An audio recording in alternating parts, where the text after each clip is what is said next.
Welcome to another episode of Love and Reality Podcast. I am your host, Ricky Valero. On today's episode, we're going to continue our trek through the Squid Game episode 9. We are one episode away from the finale.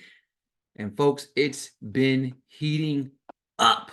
All right, folks, with that being said, before we dive into this episode, thank you guys so much for tuning in to the Squid Game episodes. If you're watching on YouTube, this is a little bit late. I got really busy over the last couple of weeks. It's award season. I am a movie critic on top of doing this fun reality TV stuff. So I appreciate you checking out this a little bit late, but it also kind of gave you some time to dissect what happened in each of these episodes. So I'm very, very excited to be able to dive into these anyway. I wasn't going to miss a single episode for you guys. But that being said, I do want to clarify on something. A commenter put it on one of my episodes. He said, how did you not get the brilliance of the 50-50 chance in the glass bridge? If I'm number 1 through 10, I'm not jumping as it's impossible. I'll just park my ass and wipe everyone out. 50-50 chance, I'm jumping. The thing about it is I thought it was brilliant that 1 through 10 made this pact. However, if I'm 11 through whatever is 20 or whatever it was, I am not agreeing to this nonsense just because of fear of being eliminated. But keep those comments coming in. I'm very, very, very, very happy about them. But 278 is calling out 287 because she cannot hide behind that innocent person anymore. We are down to $4.47 million. 355 talking about strategy and shocked that 287 threw a curveball, tossing 278 feet to the fire. 287 talks about how she works at the Justice Department, blah, blah, blah, blah, blah. Who cares? 16 is rambling about how they can't fault 287 for playing the game. It's funny how we pick and choose who we gets to play the game, who doesn't get to play the game, or who does what, who does where. And then, 287 does it and the world comes doing that. You know what I mean? Oh, it's perfectly fine. 429 is talking to 16 and says she doesn't understand the move she made. The title of the episode is Circle of Trust. Our players get their usual wake-up call. 287 pulls up 16 to the side to talk to him and set the record straight about 278. She wants him to not see him as a threat. 16 says he is thrilled with what she isn't thrilled with what she did and isn't happy how she handled herself. 287, she's been in the Navy, blah, blah, blah, blah. Thank you for your service, by the way. But here we go about the glass situation on and on and on again. 287 asks 16 if she thinks she could talk to 278. So this should be fun. She said she wants to apologize, but isn't going to mean it. That's literally what she said.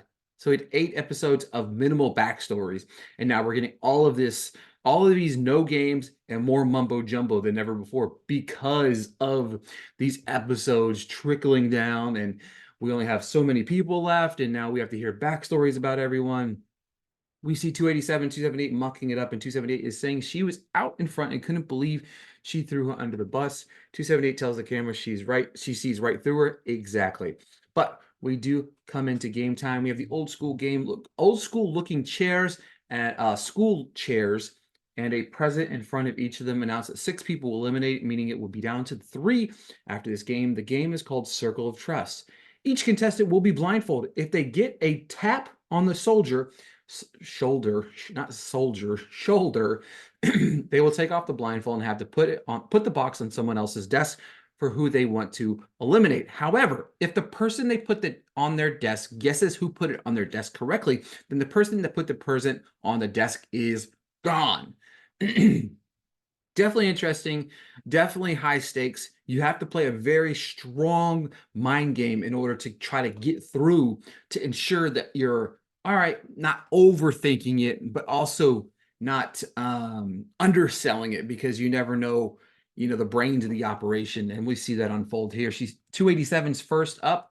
She stands up and picks a present and brings it. So of course she doesn't bring her 278 as she believes that she would guess her right away. She decides to bring to 418. So it says she must save herself first and he wouldn't be suspicious of her. She was literally just braiding this dude's hair and now is kicking him out of the game. Now listen, this is an insane move for her to do. However, I give her a lot of credit for how she's played this game right here. He jokes anyone cares to fess up. He has 287. She responds, who's going to do your hair? And he said, solid point. Her response might have given me a little bit of pause, but 418 announced that he thinks 51 gave in the box We'll see you later. 418. He says, I love you too, unless you put 287 says, I love you to 418. And he said, I love you too, unless you put the present in the box. Wait till he watches it back. 418 is gone. 355 turns. She puts it on 19's desk. She said she would never suspect her. Oh boy. And she guessed right. That would make me the happiest person in the world. She goes around the room looking at each person, says 355. I think I could trust them. Again, can't wait for them to watch this back. She picks 451 and bye-bye 355. 2 backstabbing moves in 2 turns, and I'm here for it. I'm just telling you that I am, guys. She said she is upset, but if she wins, it'll soften the blow. Big facts. Too much money at stake here for any feelings to be in the way. Doesn't matter how long into the game we are. We're trying to win we're trying to win $4 million here. I don't really care who it is. I'm backstabbing my brother, my mother, my father, whoever, my dead grandmother. I'm backstabbing everybody to win $4.47 million here. Come on, guys, get out of here. 429's turn. He said his biggest competition is 287. He puts her thing, hoping she thinks it's someone else. So as the numbers go down, your odds are going to get better, obviously, if picking somebody. 287 is ready to dissect each movement of all these folks. She said she feels confident. She starts going one by one by one by one. She said it could be 16, it could be 429. She thinks it might be him. Oh boy. She picks 429, nails it. Very, very cold. Like, again, not a huge fan of 287, not been a huge fan of her this entire game. However, these moves over this entire episode has really stepped up her game and really highlighted that maybe she is really, really good at this game. Maybe she deserves that top prize. But she said it's because he looked guilty, looked around with a guilty look once she realized that she started dissecting everybody in the game. I would go right back to her ass. That's my thing. So it's 51's turn. I would have went right back to 287. Like, I would have put it right back on her table, because to be honest with you, your odds are smaller, but yes, you just watch her do it, but you're making her go twice back to back. I don't understand why people didn't do this. It's 51's turn. She picks 452 because she hasn't gotten close to him. 452 says he didn't know 51 and selects her right on the nose. 452 played it, 51 played it way too safe here, putting it on somebody that she didn't know's chest, on a table. And that really caused the rift, because 452 is like, I don't know who this person is. I'm just going to wing it, and I'm going to talk about the person that I didn't do. Boom. We've got 2 more people set to go home. It's 278's turn. She puts it on 452's guess. Poor guy has to go back to back. Again, this is what I would have done. Obviously, you heard what I said. I already knew it happened, but it doesn't matter. This is what you got to do. You got to go back to back. Because, again, I feel bad for the guy because he's got to go back to back, but boom, you know what I mean? But he gives a rundown to everyone who's around him. He makes it a theatrical moment here. Said it's someone that had to make a choice they didn't want to make, and selects 278. Now, again, backtracks everything I just said about going back to back. This guy nailed it on the head. Bye-bye 278, who I was rooting for to win this entire competition.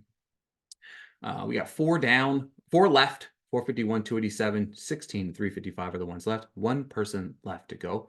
We get the box on 355's desk, but we don't see who did it. This is about to be a crazy cliffhanger. Just kidding. Just kidding. She runs around talking about the last 3 people. She says, I think the person that gave me the box was 287. She waddles her way up there, and they announce the final player to be eliminated is 355. It is down to 287, 016, and 451. 451 is the one that put the present on her desk. They start talking about, after everybody leaves the room, they start talking about whose desk they put it on. 287 lies to them about whose desk she put it on. I'm not mad at it. I'm not, again, if this was a game of who played the smartest in this episode, 287 knocks it out of the ballpark. Here comes the Squid Game soldiers. They announced that the prize is $4.53 million. 287, 16, and 451 are our finalists. And the beard game, let's go beard gang. That's who I'm rooting for. I'm rooting for my dude with the beard, number 16. That being said, thank you guys so much for listening to another episode of the Love and Reality Podcast. Squid Game has been fun. We only have 1 episode that remains. And boy, it's a doozy. I can't wait to talk about the winner. We'll talk to you guys soon.